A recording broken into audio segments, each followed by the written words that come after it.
నమస్తే, welcome to our channel. నేను మీ ప్రియాంకరావు. ఇప్పుడు జగన్మోహన్ రెడ్డి గారు ప్రెస్ మీట్ పెట్టి 2 నెలలు దాటింది. ఇప్పటి వరకు ఎందుకు ప్రెస్ మీట్ పెట్టలేదు అని చెప్పి ఇటు రాష్ట్ర ప్రజలు ఆలోచిస్తున్నారు. సొంత పార్టీ కార్యకర్తలు, నాయకులు కూడా ఏమైందా అని సతమతమవుతున్నారట. సరే, పెట్టడానికి టాపిక్స్ లేవా అని ఆలోచిస్తే ఉన్నాయి. గుంటూరులో మహిళ మీద జరిగిన వ్యవస్థ గురించి మాట్లాడచ్చు, లేదంటే సిద్రి అప్పలరాజు గారు నిన్న అరెస్ట్ అయిన ఇష్యూ కావచ్చు, మొన్న రీసెంట్గా పొగాకు రైతుల్ని కలిసిన ఆ ఇష్యూని బేస్ చేసుకొని కావచ్చు. అలా స్టేట్లో చాలా ఇష్యూస్ ఉన్నాయి, దీని మీదైనా మాట్లాడుండాలి. లేదు అంటే సెంట్రల్లో జరుగుతున్న నిరసన వాటి మీదైనా ఆయన ప్రెస్ మీట్ పెట్టి మాట్లాడతారేమో అని చెప్పేసి అందరూ చూస్తున్నారు. కానీ జగన్మోహన్ రెడ్డి గారు మాత్రం ప్రెస్ మీట్కి 2 నెలల నుండి దూరంగా ఉంటూ వస్తున్నారు. అసలు జగన్మోహన్ రెడ్డి గారు ఎక్కడికి జంప్ అయిపోయారు? ఇటు చెవిరెడ్డి గారు అమెరికా వెళ్తున్నారు కాబట్టి ఈయన కూడా ఏదైనా టూర్ ప్లాన్ చేస్తున్నారా అనే ఒక అనుమానం కూడా వ్యక్తం చేస్తున్నారు. మరి దీని మీద డిస్కస్ చేద్దాం. మనతో పాటు ప్రముఖ పొలిటికల్ అనలిస్ట్ డివి శ్రీనివాస్ గారు ఉన్నారు, ఆయనతో మాట్లాడదాం. నమస్కారం సార్. నమస్తే. జగన్మోహన్ రెడ్డి గారు ఎక్కడున్నారు, ప్రెస్ మీట్కి ఎందుకు రావట్లేదు అనేదే ఇప్పుడు $1 బిలియన్ క్వశ్చన్ సార్. మీరేమంటారు? ఎక్కడుంటారు ఆయన? హుష్ కాకి, హుష్ జగన్, హుష్ కాకి లాగా హుష్ జగన్ అయిపోయాడా? అంటే ఇప్పుడు ప్రెస్ మీట్కి సబ్జెక్టులు లేకుండా చంద్రబాబు ప్రభుత్వం చేస్తుందా? ఇప్పుడు మీరే చెప్పారు, వరుస పెట్టి ఇన్ని ఘటనలు. శ్రీధర్ అప్పలరాజు నీ మంత్రివర్గ సహచరుడు అరెస్ట్ అయ్యాడు, జైలుకి పంపారు. నువ్వు ప్రెస్ మీట్ పెట్టి నువ్వు మాట్లాడాల్సింది మాట్లాడాలి కదా. అదే ఏది రెడ్ బుక్ రాజ్యాంగం అనో, లేకపోతే మొత్తం అందరూ ఇంతమందిని అరెస్టులు చేశారు, ప్రశ్నించే గొంతు నొక్కుతున్నారు, ఆయన మాట్లాడాల్సింది మాట్లాడాల. లేదు, మీరు అన్నట్టుగా ఆ పొగాకు రైతుల గురించి జంగారెడ్డిగూడెమో ఎక్కడికో పర్యటనకు వెళ్తానన్నాడు. ఇంకో 10 రోజుల్లో నేను వెస్ట్ గోదావరి పర్యటనకు వస్తున్నాను అని చెప్పాడు. వాటి గురించి ఆ పొగాకు రైతులు అవన్నీ మాట్లాడాలి కదా. ఆక్వా రైతులు, మొన్న భీమవరం వెళ్ళావు, ఆ భీమవరంలో నువ్వు పర్యటనలో చూసిన అంశాలు ప్రెస్ మీట్లో మాట్లాడాలి కదా. లేదు, మీరు ఇందాక ఇంకో పాయింట్ కూడా చెప్పారు, గుంటూరులో ఏదో వివస్త్ర ఘటన, దానిపైన మాట్లాడాలి కదా. అంటే సబ్జెక్ట్ లేక ప్రెస్ మీట్ పెట్టలేదా? భయపడి ప్రెస్ మీట్ పెట్టలేదా? భయపడి ప్రెస్ మీట్ పెట్టకపోతే ఎందుకు భయం? ఏంటి భయం? అంటే ప్రెస్ మీట్కి కూడా వచ్చే జర్నలిస్టులు ఏమి మిమ్మల్ని ఏమి ఇబ్బంది పెట్టే ప్రశ్నలు ఏమి వేయరు కదా, అదంతా అరేంజ్డే కదా. ఆ ప్రశ్నలకు సమాధానం కూడా చెప్పరుగా, సెలెక్టెడే కదా.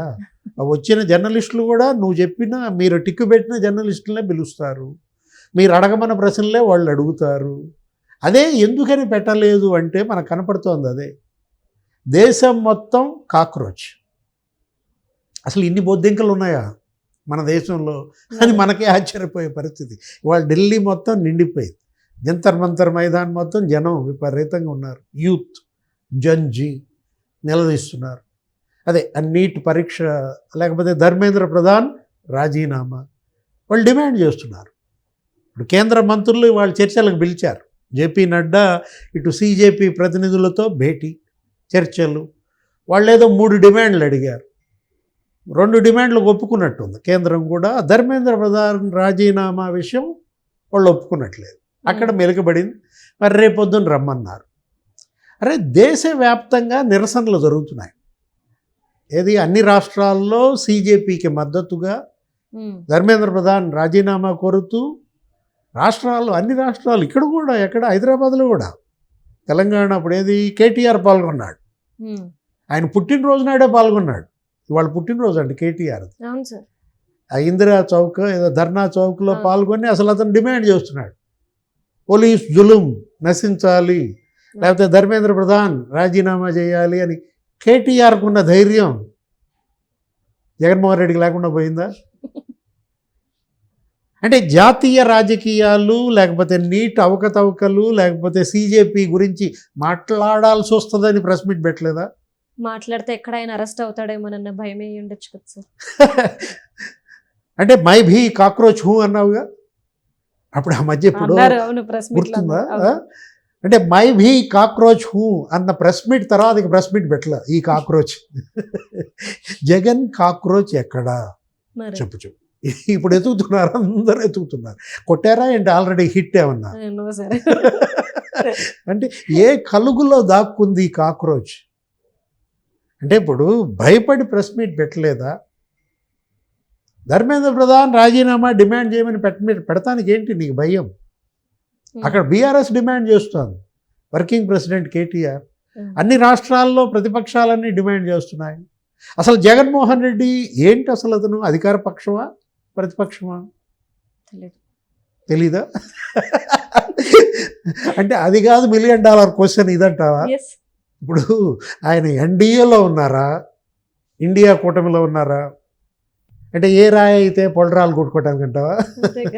అంటే ముందు నుయ్యి వెనక గొయ్యి, అంటే ఎన్డీఏ నుయ్యిలో దూకుదామా, లేకపోతే బీజేపీ ఏంటిది ఇండియా కూటమి గొయ్యిలో పడదామా?